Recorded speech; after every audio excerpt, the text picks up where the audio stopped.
So basically, I had passed the 2 exams in slightly less than a year. And then we had to do MDCN Wahala, so trying to get GMC license, because there's passing the exams and then there's logistics. The logistics is very confusing. MDCN was tricky. Trying to get certificate of good standing was always something. So that took a bit of time as well. Took a bit longer than a month for me to get all that done. By October, at least that I know, by October 2019, I had gotten my license. I got my license early October 2019. And now the actual exam started. I started job hunting. That's a long journey that anyone that's been in those shoes can tell you everything about.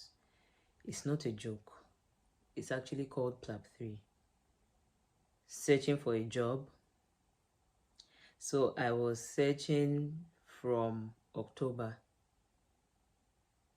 November 2019. I came back to the UK because I still had my visa. November 2019, I came back to the UK to just spend a few more months, try to get a job. At least if I'm here, then I can attend interviews in person and all that. At least that's what myself and my aunt thought. So I was back in the UK from November, December, January, applying to jobs, applying, didn't get any interviews, everything was, we are sorry. But March 2020, as everyone knows, COVID hit. I started the week I was supposed to leave for Nigeria, actually, March 2020. As I said, my visa was supposed to expire March or April. I think it would probably have been April, because I would like to believe I didn't plan so close to when my visa was expiring to leave. So March, COVID hits, and there was the advice or rule for everyone, whether you had a visa or not, there's lockdown, you can't go anywhere. So then I continued my job hunt, job search, applying to jobs, searching for jobs. June 2020, around June, I got my first interview through an agency. My first job was through an agency. So basically, I'd been speaking to the guy, I'd been talking to him. He knew I was trying to find a job. He had also been applying for me. And that wasn't the only agency. My aunt had tried to speak with agencies that she knew that helped her when she was still in clinical medicine to get jobs. We weren't getting anything. I'd applied to jobs through about 3, 4, 5 agencies. I know there was BDI, and I almost got a job through BDI, but I'd already gotten my job, which I'm about to get to. There was Fresh ID Medical, that's what it's called, ID Medical. So he just called me up one day and it was like he's about to send me details for an interview. There's going to be an interview, blah blah blah blah blah. It's going to be in like a week or 2 or something. I'm like, hey, I came from Nigeria. Obviously there's no interviews to get internship. It's just you get your internship through placement, then you move. That was going to be my first interview in life. I had been searching for so long, and it was an interview in a strange land with very short notice. So I started, I don't panic. I don't know if that's a good thing. I don't really panic, but I started just trying to gather resources. Like last, finally we got an interview. We'll do it. If we get it, we get it. If we don't get it, we move. Obviously, as much as I say that, preparing for the interview, so I did my research. Apparently, for interviews for doctors in the UK, there's the clinical aspect, and then there's the, I don't know if it's called administrative, but like non-clinical aspect of the interview anyway. So for clinical aspect, I wasn't sure. I was very confident just because I didn't have a lot of practice post-graduation, post-internship in Nigeria. And obviously I had gone almost a year without practicing medicine. So I was quite skeptical, like, will I know what I'm talking about? But there were materials to prepare. There were things just to give you hints what they'll ask and stuff. And then there were a couple of documents as well that I can't remember who. I sent them to me just to prepare for interviews because I think she had gotten a job by then. So she sent me a couple of documents that helped her, a couple of files that she used to prepare for the non-clinical aspect of the interview. So interview day came. As much as I said I don't panic, I'm still human. I was apprehensive. I was having palpitations like, hey, Adedoyin ọmọ ọba ó ti ṣẹlẹ̀. But by the time I started, it was just 2 people. It was one of the A&E, it was an A&E job. So one of the A&E clinical leads and then an admin person. And they were really nice. They just started the interview trying to make sure I wasn't nervous. So tell us about yourself, like your journey. So I just told them basically medical school, all of that. And obviously while I was going back and forth between the UK and Nigeria, I was doing like locum jobs. So I told them about that. And then when I got comfortable, when they noticed I was comfortable enough, which was 5 minutes into the conversation, I'm guessing, the clinical question came up, and it was basically sepsis 6. For the doctors in the house, we know what this is. It was just, I was given a scenario. So aged person came into the A&E, gave the observations. Temperature is high, heart rate is high, blood pressure is low.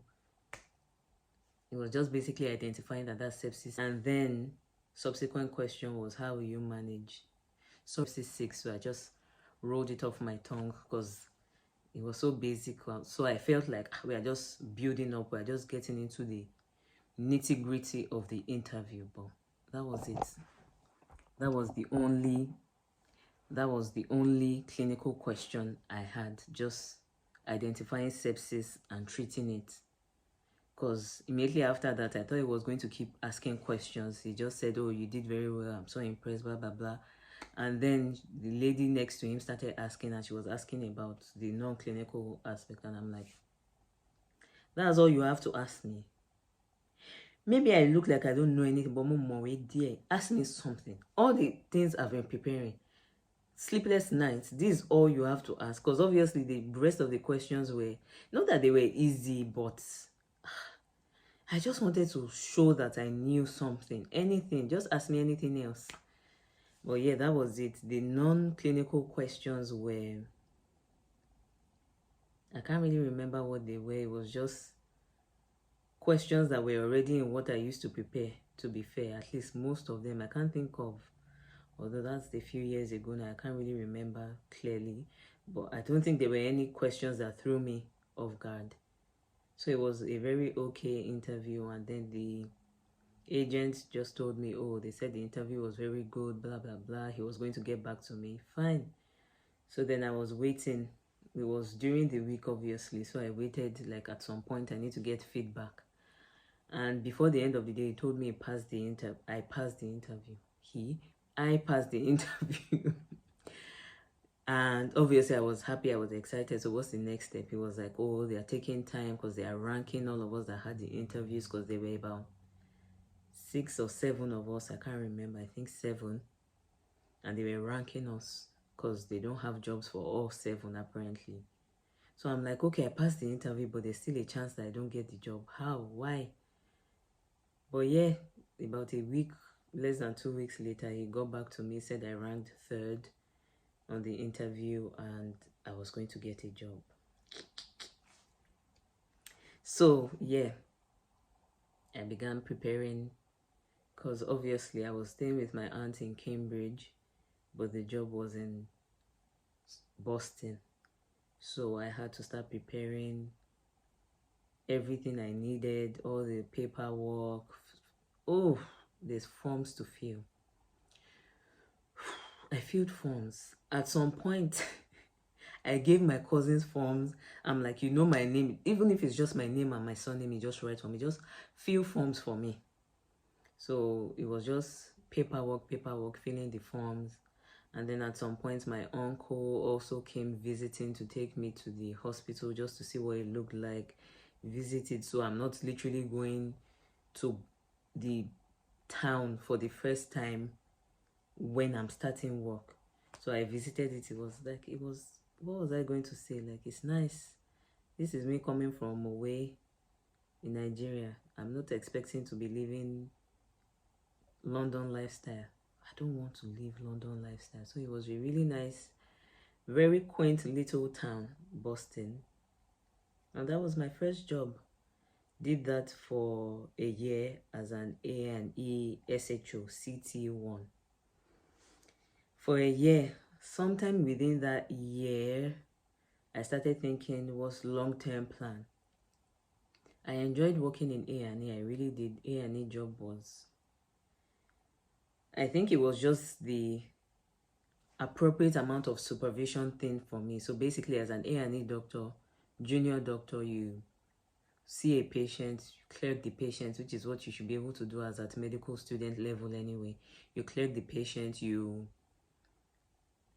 discuss with a senior, so middle grade registrar, senior registrar, consultant. Usually there's an epic who is the main consultant that is in charge of the whole department. You discuss with the epic. If you're on night and there's no consultants, you discuss with the registrars. They give you a plan. If they want to be very teaching, they will ask you, what do you think, what's your diagnosis? Sometimes, especially on night, I don't know, sir, because sometimes there's just no diagnosis, so we have to move.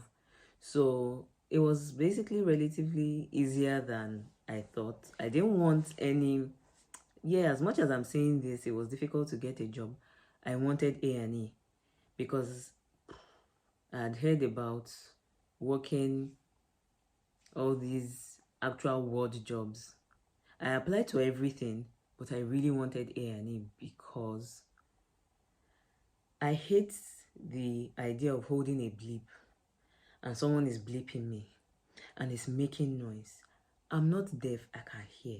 It's loud, it's vibrating, it's a lot for me. No, I'm even working in A&E, when there's ward people coming to clerk patients and someone else is bleeping them, it gives me palpitations.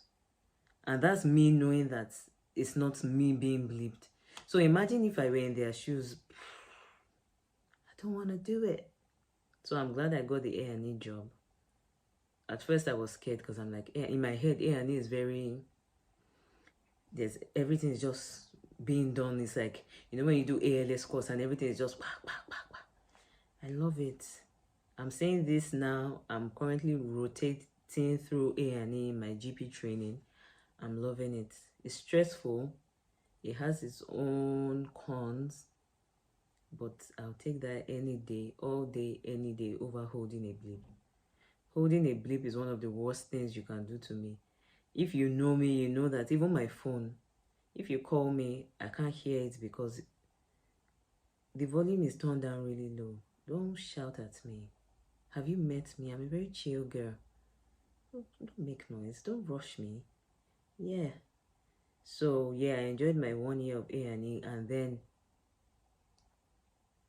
I knew I wanted to do something. Obviously, I can't do A&E CT forever. I have to get into training. So I decided on GP training. And I think I'll just do another video because this is getting too long now about GP training, my journey so far in my 1 year as a GP trainee. But thank you so much for watching this one. I hope you enjoyed it. I hope it's helpful to someone, because this is why I started this channel, to be able to help people know what to expect when they are coming to the UK. If you did like this video, please like, share to other people that you think are relocating. We are all coming to the UK now, so there will always be somebody you can share it. Send it to them. They need it.